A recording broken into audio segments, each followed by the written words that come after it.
Lepra society और तेरिंगी गोष्ठी स्वास्थ्य केन्द्र मिलित सहयोग भलगाड़िया पीएससी परस्तर 8 जन फाइलेरिया और 3 जन कुष्ठ रोग आक्रांत भिन्नक्षम व्यक्ति को नहीं एक स्वजत्न शिविर अनुष्ठित हो शिविर में बधिर हाथ पाद एवं गोदर गोड़र किपरि स्वजत्न करेंगे से विषय में लेप्रा सोसाइटीर कर्मी दीपक कुमार पात्र डुमुणीमणि मारेंडी स्वजत्न विषय में शिक्षा देते।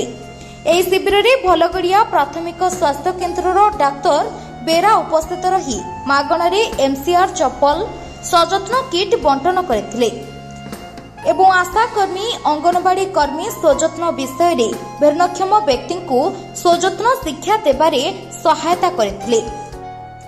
एही स्वजत्न शिविर में एमसीआर चप्पल स्वजत्न किट मागणारे बंटन कराजिबा सहित लेप्रा सोसाइटीर कर्मी द्वारा चप्पलर माप निया शेषे लेप्रा सोसाइटीर प्रोजेक्ट एसोसिएट प्रहलाद मंगराज उपस्थित रही कुष्ठ एवं फाइलेरिया लक्षण एवं कारण चिकित्सा उपरे सचेतन कराई भिन्नक्षम व्यक्ति माने निज घरे रही किपरि स्वजत्न करिपारिबे बुझाइथिले।